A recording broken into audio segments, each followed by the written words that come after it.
Atalmış Uyghur Abdunum rayonluq hökumət 20 dekabr və 21 dekabr kunlari Urumchida maxsus yig'in içib, rayonning kishilik huquq vaziyati haqidagi Şinjangda kishilik huquqni qonun orqali kapolatga ega qilish nomli ko'ktoshliq kitobning e'lon qilinganligini bildirdi.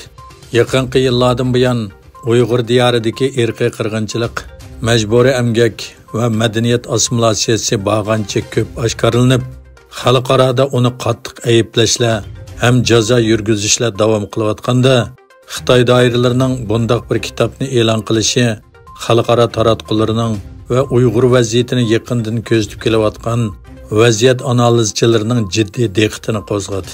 Xitoy taratqullarining xabar qilishicha, Uyg'ur Abdunum rayonluq ma'rif nazoratining noziri, mazkur kitobning bosh tuzguvchisi Zulayat Ismoil kitobni e'lon qilish murosimida so'z qilib, bu kitobni ichkari Xitoy va Uyg'ur Abdunum rayonidagi mutaxassislar yozib chiqqanligini, 8 bobdan tuzilgan bu kitobda Şinjangdagi kishilik huquqning amillashishi va ijro qilinishining tarixdagi eng yuqori saviyaga yetganligi xulos qilinganligini bildirgan. Navbat Turkiyadagi bir alyumin zavodida injener bo'lib ishlayotgan 22 yoshlik Nur Ali Nuraxunning bildirishicha, dadisi uni 2015-yili 9-oyda Misrga o'qishga yuvatgan. Oradan 3 oy o'tganda u Misrga kelib o'g'ilni yo'qlagan.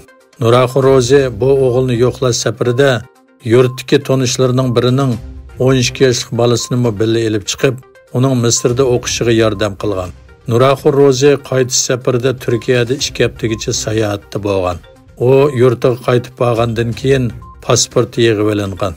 2017-yili 4-oyda lagerga elib ketilgan va chet elda bolasini o'qitish va bolasini o'qitganga yordam qilish gunohi sababli 20 yillik kesib o'tilgan.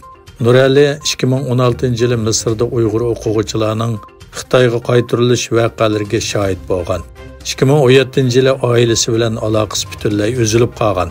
O'smir vaqtida hayotning og'ir siyosiy va iqtisodiy sinoqlarga duch kelgan Nurali 2018-yili Turkiyaga kelib panohlangan. U Turkiyada turmush va o'qish yo'llari ustida izlanib yurgan mezgilda dadisining kesilib ketganlik xabarini uqqan. Xitoy doiralari elektronlik mashinadan mudofaa sanoatigacha nurg'un kasblarda ishlatiladigan, oz uchraydigan metallarni pishiqlab ishlashga aloqador bir qism texnikalarning eksport qilinishini cheklagan.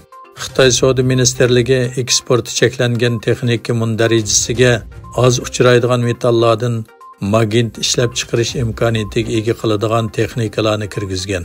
Xitoyning bu cheklamasi Amerikaning o'zak texnikasiga qo'ygan eksport kontrolligi va mablag' silish cheklamasiga qarshi harakat deb qaraldi. Egilishicha, Xitoy oz uchraydigan metallarning taxminan 70%ni ishlab chiqaradi ekan.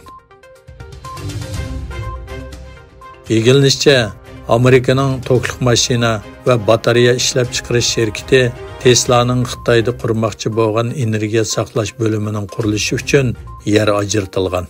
Şirket e'lon qilgan bayonotda yerlik hukumat bilan Shanxayda qurilmoqchi bo'lgan zavodga yer taqsimlash kelishimi imzolanganligi e'lon qilindi.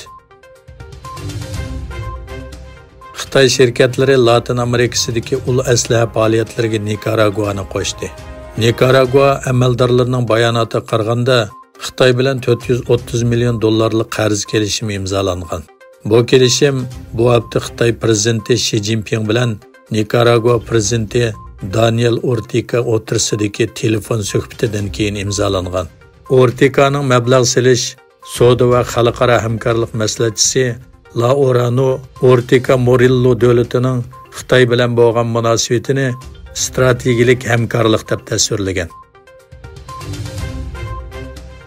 Ma'lum bo'lishicha, Xitoyda bir doktor ko'z operatsiyasi jarayonida voqeaga aloqador ko'rinishlar e'lon qilingandan keyin tekshirish boshlangan. Operatsiya uyidagi bexatarlik kamerasida tortilgan ko'rinishlarda doktorning 82 yoshli ayol bemorning yuziga 3 qitim urganligi, bemor inkas qaytarganda sestralarning aralashganligi o'ttirg'a chiqqan.